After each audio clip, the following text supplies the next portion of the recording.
আসসালামু আলাইকুম প্রিয় শিক্ষার্থী, একফিন একাডেমির আজকের ক্লাসে তোমাদের স্বাগত। আজকের ক্লাসের আলোচনার বিষয় 2025 এবং 2026 সালের শিক্ষার্থীদের হিসাব বিজ্ঞান প্রথম পত্রের প্রথম অধ্যায়। এই অধ্যায় থেকে আমাদের প্রতি বছরই একটা করে প্রশ্ন হয়ে থাকে। তো এই অধ্যায় সম্বন্ধে আমরা আজকে A to Z আলোচনা করব। 2025 সালের শিক্ষার্থীদের জন্য বিশেষ করে অল্প সময়ের মধ্যে এই অধ্যায় থেকে যেন আমরা 10 মার্কের প্রশ্নের অ্যান্সার করতে পারি, এই বিষয় নিয়ে আমরা আজকে আলোচনা করব এবং একটি গুরুত্বপূর্ণ বোর্ড প্রশ্ন সমাধান করব। তো এই বোর্ড প্রশ্নটা সমাধান করার আগে আমরা মূলত এই প্রথম পত্রের প্রথম অধ্যায় থেকে সাধারণত কি কি প্রশ্ন হয়ে থাকে এগুলো আগে জেনে নেব। তো এই প্রশ্নগুলো হলো, লেনদেন নয় এমন ঘটনা চিহ্নিত করো। আমরা জানি প্রতিটি লেনদেন এক একটি ঘটনা, কিন্তু প্রতিটা ঘটনা লেনদেন নয়। লেনদেন হতে হলে যে ঘটনার দ্বারা আমাদের আর্থিক অবস্থার পরিবর্তন হবে এটাকে বলা হয় লেনদেন। তো যে ঘটনার দ্বারা আমাদের আর্থিক অবস্থার পরিবর্তন হবে না এবং হিসাব সমীকরণে লেনদেনে কোনো প্রভাব পড়বে না, ওইগুলো লেনদেন নয়। সেই হিসেবে আমরা এই প্রশ্নটা অ্যান্সার করব। এরপরে দেখুন, প্রারম্ভিক মূলধন নির্ণয়। এটাও এই অধ্যায়ে ক মার্কের জন্য একটা গুরুত্বপূর্ণ প্রশ্ন। এটা সাধারণত ক মার্কের জন্য ক মার্কে আসে, ক নাম্বার প্রশ্নে আসে। দেখুন, প্রারম্ভিক মূলধন আমরা জানি একজন ব্যবসায়ী ব্যবসায়ের শুরুতে যে সম্পদ নিয়ে ব্যবসা শুরু করে এটাই হলো মূলধন। এরপরে দেখুন, উত্তোলনের পরিমাণ নির্ণয়। এটাও আমাদের ক মার্কের জন্য খুবই গুরুত্বপূর্ণ একটা প্রশ্ন। উত্তোলনের পরিমাণ নির্ণয় করা। উত্তোলন হলো, আমরা জানি মালিক ব্যবসায় থেকে নিজ প্রয়োজনে যেটাই উত্তোলন করবে এটাই হলো উত্তোলন। মালিক ব্যক্তিগত প্রয়োজনে ব্যবসায় থেকে পণ্য, নগদ বা ব্যাংক জমা টাকা উত্তোলন করে নিতে পারে, এটা আমরা উত্তোলন হিসেবে নির্ণয় করব। এরপরে দেখুন, 4 নম্বরে আছে মালিকানা সত্ত্ব নির্ণয়। এটা সাধারণত আমাদের খ অথবা গ নাম্বার প্রশ্নে থাকতে পারে। আসলে মালিকানা সত্ত্বটা কি জিনিস? মালিকানা সত্ত্ব হলো মালিকের অধিকার, অর্থাৎ মূলধন এবং আয়ের ফলে মালিকানা সত্ত্ব বাড়ে, ব্যয় এবং উত্তোলনের ফলে মালিকানা সত্ত্ব কমে। তো সাধারণত একটা সারা মাসে একজন ব্যবসায়ী কোন কোন লেনদেন দ্বারা মূলধন বাড়লো বা মালিকানা সত্ত্ব বাড়লো এবং কোন লেনদেন দ্বারা মালিকানা সত্ত্ব কমলো, এটাই আমরা মূলত নির্ণয় করব মালিকানা সত্ত্ব বিবরণীতে। এরপর দেখেন, খুবই গুরুত্বপূর্ণ একটা প্রশ্ন 5 নাম্বারটা। এখানে বলছে লেনদেনগুলোর সাথে জড়িত হিসাব খাত ও হিসাবের শ্রেণী সহ ডেবিট ক্রেডিট নির্ণয় করো। এটা ধরে নেন বোর্ড পরীক্ষায় আসছে, খ নাম্বার কিংবা গ নাম্বারে ধরে নেন এই প্রশ্নটা আমাদের আসছে। সেটা কি? লেনদেনগুলোর সাথে জড়িত হিসাব খাত এবং হিসাবের শ্রেণী নির্ণয় করা। আচ্ছা, তো এগুলো আমরা অঙ্কের মধ্যে হিসাবের খাত এবং হিসাবের শ্রেণী নির্ণয় করা শিখব। এবং 6 নম্বরে যেটা বিবরণী ছক, ট্রিবুলার ছক, হিসাব সমীকরণের উপর লেনদেনের প্রভাব একই জিনিস। বিবরণী ছকে সমীকরণের লেনদেনের প্রভাব বা ট্রিবুলার ছকে সমীকরণের লেনদেনের প্রভাব, এগুলো সেম একই জিনিস। তো মূলত এই 6 নাম্বারটা আমাদের 100% পরীক্ষায় আসছে। মানে এই টেবুলার ছক বা হিসাব সমীকরণ লেনদেনের প্রভাব ছাড়া কোনো প্রশ্ন হয় না এই অধ্যায় থেকে। তো এটা ধরে আমাদের চলে আসছে। এখন হিসাব খাত এবং হিসাবের শ্রেণী, এটাও অনেক গুরুত্বপূর্ণ। এবং লেনদেন নয় এমন ঘটনা চিহ্নিত করো, এটাও আমাদের জন্য খুবই গুরুত্বপূর্ণ 2025 সালের পরীক্ষার্থীদের জন্য। আমরা এটাকে বলতে পারি যে 5 নাম্বার, 6 নাম্বার এবং 1 নাম্বার, এই তিনটা আমাদের জন্য খুবই গুরুত্বপূর্ণ পরীক্ষার জন্য। তবে আমরা মোটামুটি এই 6টা বিষয় নিয়েই ফুল ধারণা নিয়ে পরীক্ষার হলে একটা ভালো ধারণা নিয়ে আমরা পরীক্ষায় যাব। তো এইগুলোই হলো আমাদের প্রথম পত্রের মূলত যে যে বিষয়গুলো আসে।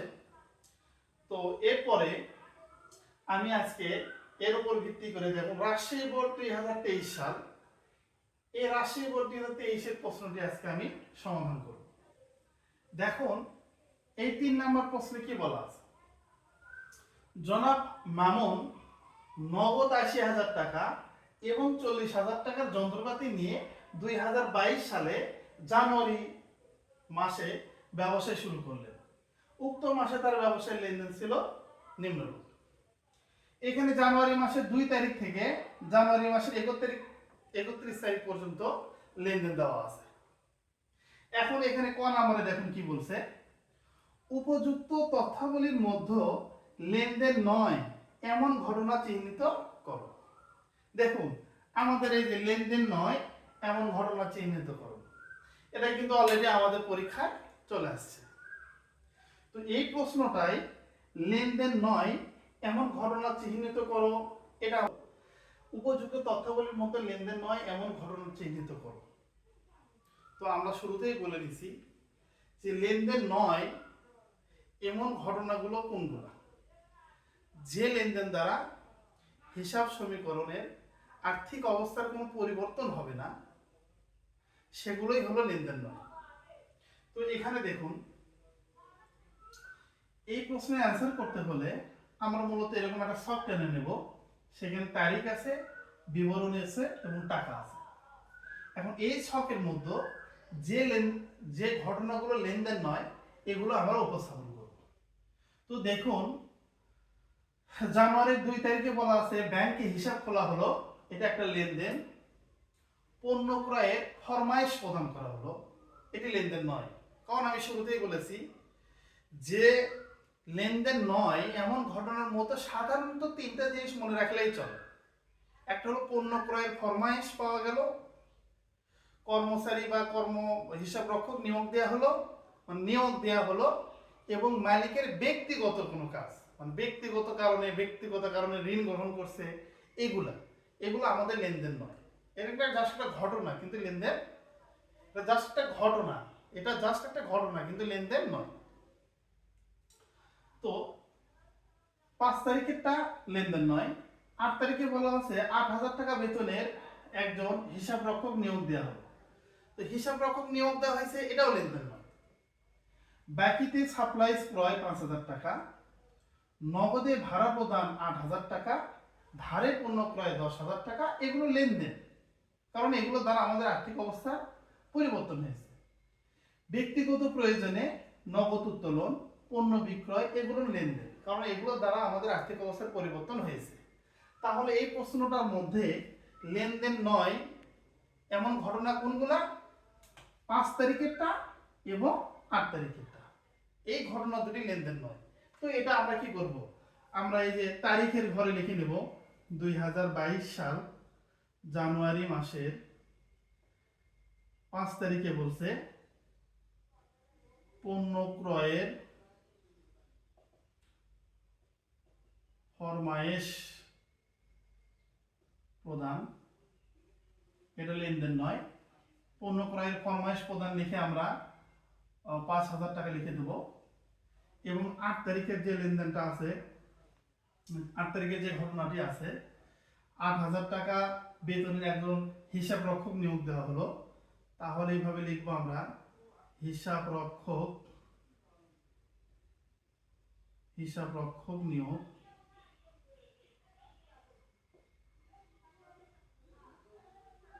দেওয়া হলো, এটা আমরা বসাই দেবো হলো 8,000 টাকা।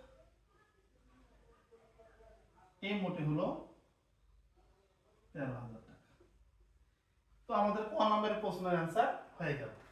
এভাবে আমরা যেগুলো লেনদেন নয় এগুলো আমরা এখানে ছকে প্রেজেন্ট করব।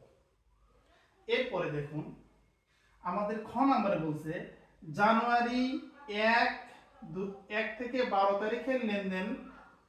জানুয়ারির এরপরে বলা আছে জানুয়ারি 1 থেকে 12 তারিখ পর্যন্ত লেনদেনের সাথে জড়িত হিসাব খাত এবং তাদের স্বাভাবিক জের উল্লেখ করো।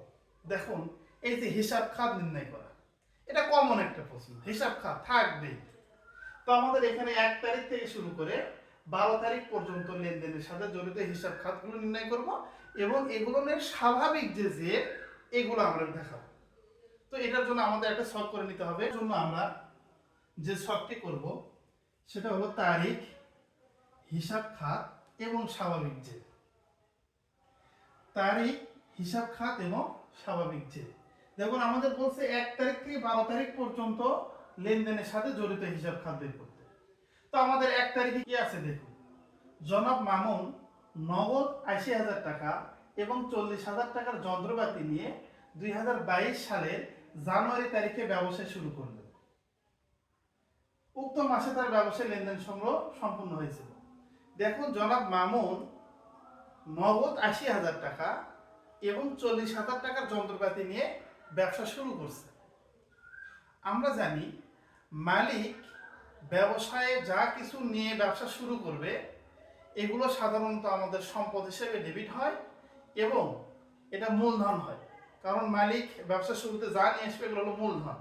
যার কারণে আমাদের এখানে 3টা হিসাব খাত আছে, একটা হলো নগদান হিসাব, একটা হলো যন্ত্রপাতি হিসাব এবং একটা হলো মূলধন হিসাব।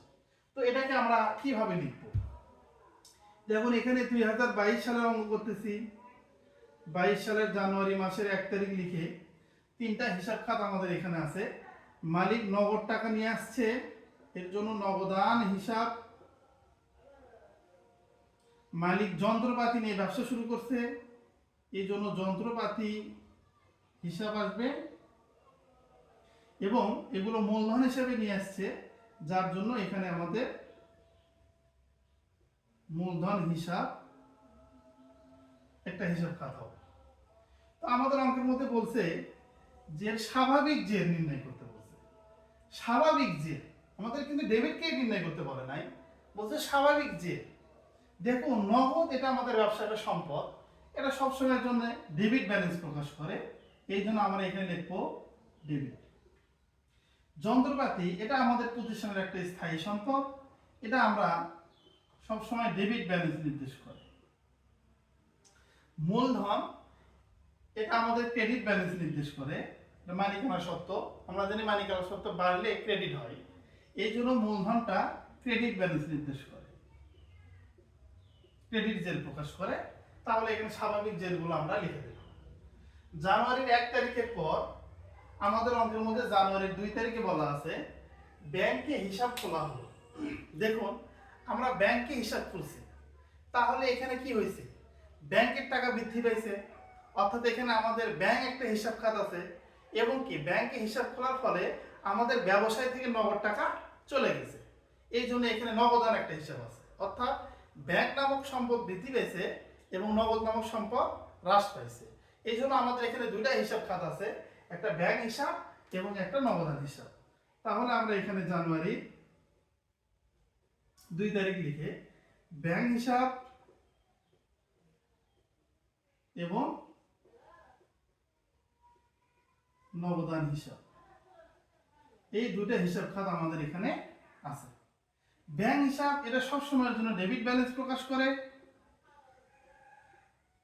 আর নগদান হিসাবও আমাদের সম্পদ, এটাও আমাদের ডেবিট ব্যালেন্স প্রকাশ করে।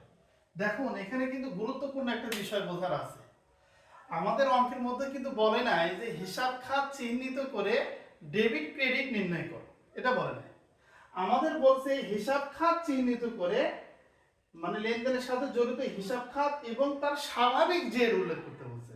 মানে স্বাভাবিক জেরটা কি হয়ে থাকে এটা। তো এখানে ব্যাংকের টাকা বাড়ছে, নগদ টাকা কমছে, হিসাব অনুযায়ী তো ব্যাংক ডেবিট এবং নগদ ক্রেডিট হওয়ার কথা ছিল, কিন্তু আমি দুই জায়গাতে ডেবিট লিখলাম কেন? এখানে আমাদের প্রশ্নের মধ্যে বলছে যে স্বাভাবিক জেরটা কি হয়, যে হিসাব খাতগুলো আছে স্বাভাবিক জের কি। তো স্বাভাবিক জের যখন বলবে তখন যদি আমাদের সম্পদ হয়, সম্পদ সবসময় ডেবিট ব্যালেন্স প্রকাশ করে, ডেবিট হয়, সম্পদ সবসময় ডেবিট হয়। এবং ধরুন হিসাব খাতের মধ্যে ক্রয় আছে, ক্রয় সবসময় ডেবিট জের প্রকাশ করে, বিক্রয় ক্রেডিট জের প্রকাশ করে, মূলধন এটা ক্রেডিট জের প্রকাশ করে, মালিকানা সত্ত্ব। তো আমাদের স্বাভাবিক জেরটা বের করতে বলছে, আমাদের ডেবিট ক্রেডিট নির্ণয় করতে বলা যায় যে স্বাভাবিকভাবে এগুলো কি হয়, ডেবিট হয় না ক্রেডিট হয়।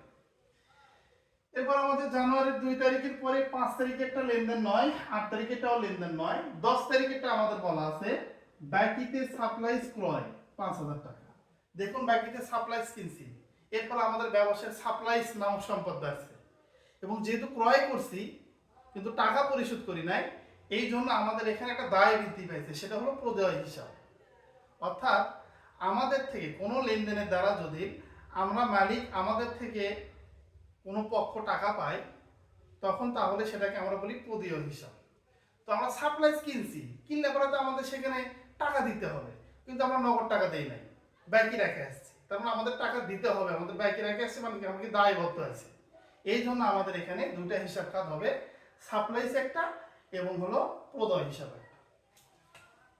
তো জানুয়ারি 10 তারিখে আমাদের হিসাব খাত হবে সাপ্লাইজ হিসাব এবং হবে প্রদেয় হিসাব।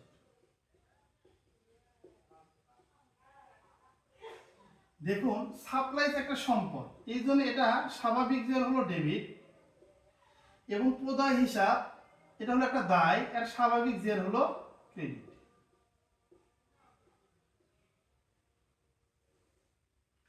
এরপরে আমাদের 10 তারিখের পরে 12 তারিখ, জানুয়ারি মাসের 12 তারিখ। এখানে বলছে নগদে ভাড়া প্রদান 8,000 টাকা বা 800 টাকা। এই যে ভাড়া প্রদান করছি, ভাড়া হলো একটা প্রতিষ্ঠানের ব্যয়। আমরা যেখানে ব্যবসা করতেছি, যে দোকান ভাড়া নিয়ে ব্যবসা করতেছি বা যে পজিশনটা আমরা নিছি, এখানে আমাদের মাসে মাসে ভাড়া প্রদান করতে হয়, এটা আমাদের ব্যবসার জন্য একটা খরচ।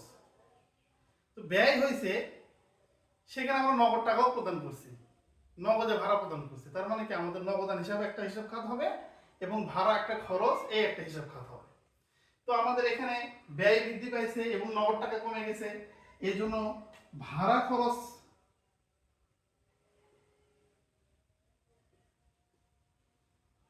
এই একটা হিসাব খাত আছে আমাদের, এবং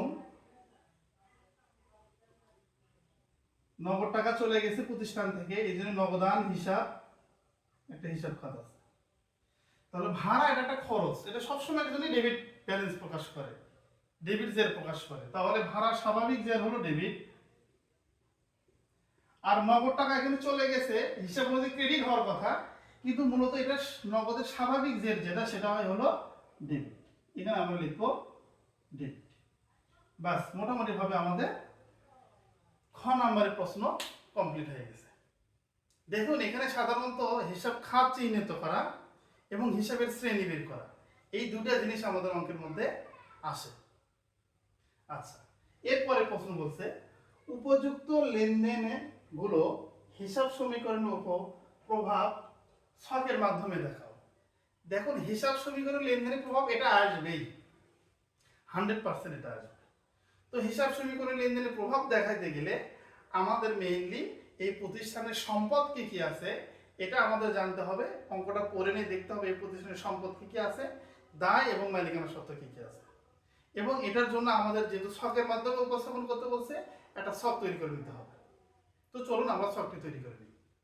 গ নাম্বার প্রশ্নের অ্যান্সার করার জন্য আমাদের একটি ছক অলরেডি আমি বোর্ডে করে রেখেছি।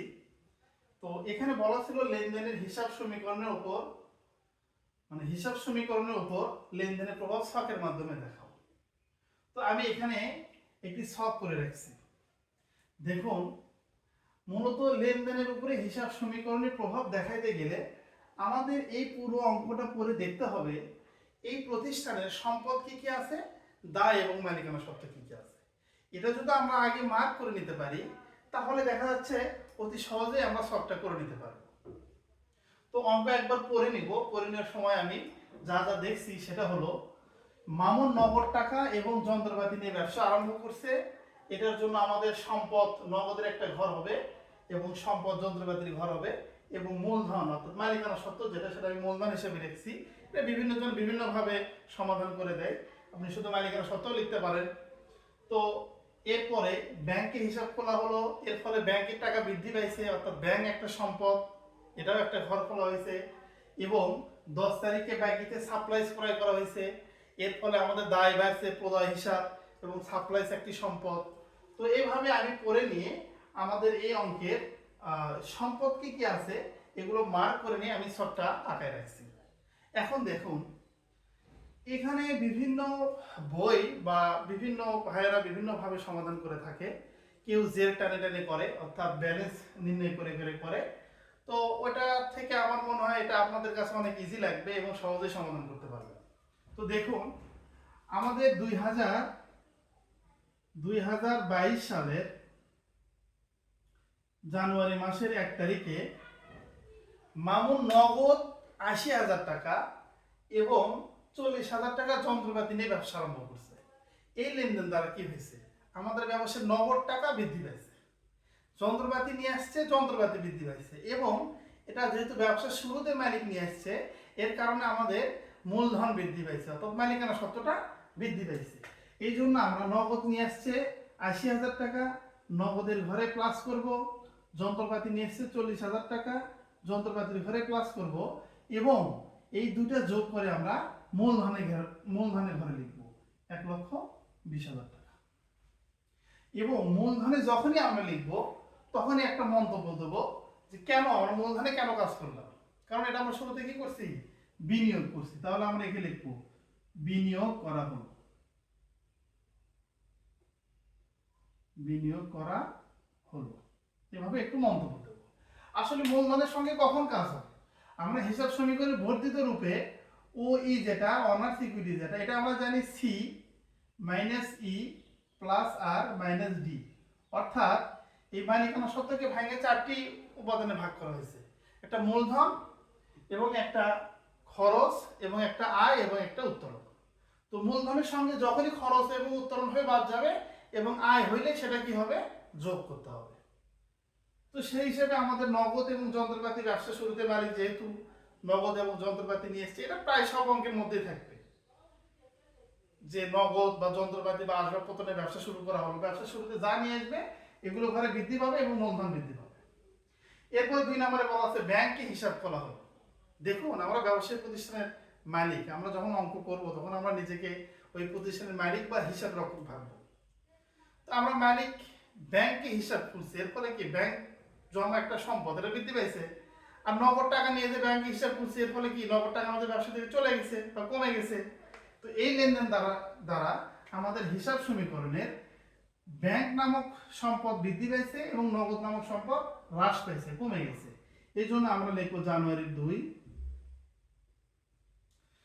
ব্যাংকের টাকা বৃদ্ধি পাইছে 30,000 টাকা এবং নগদ টাকা হ্রাস পাইছে 30,000। হ্রাস পাইলে আমরা এখানে ব্র্যাকেট দিয়ে রাখবো, অর্থাৎ মাইনাস দিয়ে রাখবো। আচ্ছা, এরপরে দেখুন জানুয়ারির 5 তারিখ এবং 8 তারিখ এটা তো লেনদেন নয়। 10 তারিখে বলছে বাকিতে সাপ্লাইজ ক্রয়। দেখুন আমি সাপ্লাইজ ব্যবহারের জন্য ক্রয় করছি, এটা আমাদের সম্পদ। সাপ্লাইজ আমরা ব্যবহারের জন্য যখন ক্রয় করছি, সাপ্লাইজ একটা সম্পদ, এটা সাপ্লাইজ নামক সম্পদ বৃদ্ধি পেয়েছে যখন আমরা কিনলাম। আমরা কোনো কিছু কিনলে কি আমাদের কাছে আসলো, ওই সম্পদটা বৃদ্ধি পাইল। এবং আমি যখন কোনো কিছু কিনতে যাব, এটা কি কিনা আমাদের কি এমনিতেই দেবে, কোনো কিছু কিনলে অবশ্যই নগদ টাকা দিতে হবে, নইলে এটাকে আমরা চেকের মাধ্যমে কিনতে পারি, নইলে বাকি রাখতে পারি। আমরা দেখুন যে কোনো কিছু কিনলে কিন্তু এই 3টা ভাবে সাধারণত হয়ে থাকে, হয় নগদে কিনবো, নইলে বাকি রাখবো, নইলে চেকের মাধ্যমে ক্রয় করবো। তো আমরা সাপ্লাইজ কিনছি, এর ফলে আমাদের প্রতিষ্ঠানে সাপ্লাইজ নামক সম্পদ বাড়ছে, কিন্তু টাকা বাকি রাখে আসছি, মানে আমরা কারো কাছে দায়বদ্ধ। অর্থাৎ আমরা যখনই কোনো লেনদেনের দ্বারা কোনো পক্ষ আমাদের প্রতিষ্ঠান থেকে টাকা পাবে, এগুলোকে আমরা বলি প্রদায় হিসাব, এটা একটা দায়। তো এই লেনদেন দ্বারা আমাদের সাপ্লাইজ নামক সম্পদ বৃদ্ধি পাইছে এবং প্রদায় হিসাব নামক দায় বৃদ্ধি পাইছে। তো 10 তারিখে আমরা সাপ্লাইজ বৃদ্ধি করে দেব 5,000 টাকা এবং প্রদায় হিসাব বৃদ্ধি করে দেব 5,000 টাকা। এরপরে 12 তারিখে বলছে নগদে ভাড়া প্রদান।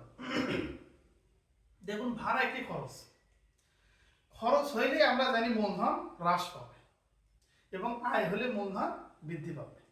তো ভাড়া প্রদান করছি, এর ফলে কি আমাদের ব্যবসাতে নগদ টাকা চলে গেছে। তার মানে এই লেনদেন দ্বারা আমাদের ভাড়া খরচ হয়েছে, এই জন্য আমাদের মালিকানা সত্ত্বটা কি হয়েছে, হ্রাস পাইছে, অর্থাৎ মূলধনটা কমে গেছে, মালিকানা সত্ত্বটা হ্রাস পাইছে এবং আমাদের নগদ টাকা হ্রাস পাইছে। এই জন্য আমাদের হিসাব সমীকরণে নগদ নামের সম্পদ কমে গেছে, অর্থাৎ নগদ থেকে আমরা বাদ দিয়ে দেব এবং মূলধনে মাইনাস করে দেব। অর্থাৎ মালিকানা সত্ত্ব আমাদের কি হয়েছে? হ্রাস পাইছে। খরচ হইলে এই যে এক্সপেন্স মানে খরচ বা ব্যয়, খরচ হইলে আমাদের কি হবে? খরচ হইলে আমাদের মালিকানা সত্ত্ব হ্রাস পাবে। এই জন্য আমরা মূলধন থেকে বাদ দিলাম। এই মূলধনের অপর নাম কি? মালিকানা সত্ত্ব আমরা লিখতে পারি। মূলধনটাকে মালিকানা সত্ত্ব লিখতে পারি। বিভিন্ন জন বিভিন্ন ভাবে এগুলো করায়। যাই হোক, এরপরে আমাদের এখানে মূলধনে যখনই কাজ করব তখনই মানে মন্তব্য দেবো যে কেন মূলধনে কাজ করলাম। আমরা এখানে কাজ করলাম কারণ আমাদের ভাড়া খরচ হয়েছে, এই জন্য আমরা ভাড়া খরচ লিখে দেবো এখানে। এরপরে আছে জানুয়ারি 20 তারিখ, ধারে পণ্য ক্রয়। দেখুন এবার আমরা কি ক্রয় করছি? পণ্য ক্রয়।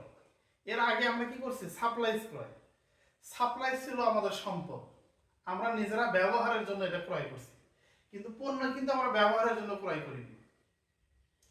কোনো কিছু যখন আমরা বিক্রয়ের উদ্দেশ্যে ক্রয় করে থাকবো সেগুলো হলো আমাদের পণ্য, মানে পণ্য ক্রয়, পণ্য বলে আমরা আখ্যায়িত করতে পারি। তো ক্রয় একটা ব্যয়, আমাদের ব্যবসায়ের প্রধান ব্যয় হলো একটা ক্রয় এবং প্রধান আয় হলো একটা বিক্রয়। আমরা বিক্রয় হলে আমাদের আয় হবে এবং ক্রয় করলে আমাদের ব্যয় হবে।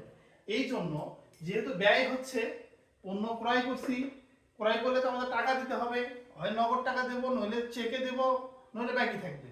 তো এখানে আমরা ধারে ক্রয় করছি, 20 তারিখে বলছে ধারে ক্রয়। এই লেনদেন দ্বারা আমাদের দায় বৃদ্ধি পাইছে, অর্থাৎ আমাদের থেকে মানুষ টাকা পাবে বা কোনো পক্ষ আমাদের প্রতিষ্ঠান থেকে টাকা পাবে। তা ক্রয় ব্যয় হয়েছে, এই জন্য আমাদের মূলধন হ্রাস পাবে, 10,000 টাকার মূলধন হ্রাস পাবে এবং আমাদের দায় বৃদ্ধি পাইছে, 10,000 টাকার প্রদায় হিসাব বৃদ্ধি পাবে।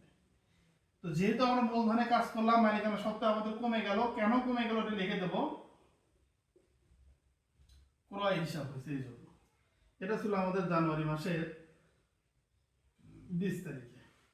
এবার আছে আমাদের 25 তারিখ, ব্যক্তিগত প্রয়োজনে নগদ উত্তোলন 500 টাকা। দেখুন উত্তোলন সাধারণত মালিক ব্যবসা থেকে নিজ প্রয়োজনে যখন উত্তোলন করবে সেটাকে আমরা উত্তোলন হিসেবে গণ্য করব। উত্তোলন দুই প্রকার, একটা হলো মালিক নিজ প্রয়োজনে উত্তোলন করবে এবং একটা হলো ব্যবসায়িক প্রয়োজনে উত্তোলন। ব্যবসায়িক প্রয়োজনে উত্তোলন সাধারণত ব্যাংক থেকে হয়ে থাকে, ব্যাংক থেকে ব্যবসায়িক প্রয়োজনে উত্তোলন। এবং মালিক যেটা ব্যক্তিগত প্রয়োজনে উত্তোলন করে, এগুলো সাধারণত আমরা মালিক ব্যবসা থেকে উত্তোলন করব। কি উত্তোলন করতে পারি? হয় নগদ টাকা উত্তোলন করে নিয়ে যাব, নইলে পণ্য উত্তোলন করে নিয়ে যাব, নইলে ব্যাংক থেকে নগদ টাকা উত্তোলন করে নিয়ে যাব, ব্যাংক থেকে টাকা উত্তোলন করে নিয়ে যাব। তো এই তিন ধরনের সাধারণত উত্তোলন হয়, একটা নগদ উত্তোলন, একটা পণ্য উত্তোলন এবং ব্যাংক থেকে উত্তোলন। তো মালিক ব্যক্তিগত প্রয়োজনে উত্তোলন করলেই আমাদের হিসাব সমীকরণে মালিকানা সত্ত্বের একটা উপাদান আছে, সেটা হলো ডি, ড্রয়িং, অর্থাৎ উত্তোলন। উত্তোলন করলে মূলধন কমে যায়, এই জন্য মালিক নিজ প্রয়োজনে নগদ উত্তোলন করছে, এই জন্য আমাদের মূলধন কমে যাবে 500 টাকা এবং নগদ টাকা উত্তোলনের কারণে আমাদের নগদ ব্যবসায়ের নগদ টাকা কমে যাবে 500 টাকা। এটা ছিল জানুয়ারি মাসের 25 তারিখ। 25 তারিখে নগদ 500 টাকায় হ্রাস পাবে এবং মূলধন হ্রাস পাবে, অর্থাৎ মালিকানা সত্ত্ব হ্রাস পাবে। এরপরে আসুন পণ্য বিক্রয় 8,000 টাকা। 31 তারিখে বলা আছে পণ্য বিক্রয় 8,000 টাকা। দেখুন বিক্রয় এটা আমাদের প্রতিষ্ঠানের একটা আয়, বিক্রয় করলে আমাদের প্রতিষ্ঠানের আয় বাড়ে, তো আয় হইলে আমাদের মালিকানা সত্ত্বটা বৃদ্ধি পায়। তো বিক্রয়ের ফলে আমাদের কি হবে? হয় নগদ টাকা পাবো, নইলে বাকি থাকবে। আমরা পণ্য যখন বিক্রি করতে যাব, তিন পদ্ধতিতে এটা সাধারণত হয়ে থাকে। সেটা হলো হয় নগদে বিক্রি করব, নইলে চেকে বিক্রি করব, নইলে বাকিতে বিক্রি করব। তো আমরা এখানে কি করছি? আমরা এখানে নগদে বিক্রয় করছি, শুধু লেখা আছে পণ্য বিক্রয় 8,000 টাকা। এই লেনদেনটি দ্বারা আমাদের হিসাব সমীকরণের নগদ টাকা বৃদ্ধি পাইছে 8,000 টাকা এবং আয় হয়েছে, এই কারণে আমাদের মূলধনটা 8,000 টাকা বৃদ্ধি পাইছে। এখানে আমরা লিখবো বিক্রয় আর এখানে আমরা দিয়েছিলাম হলো উত্তোলন।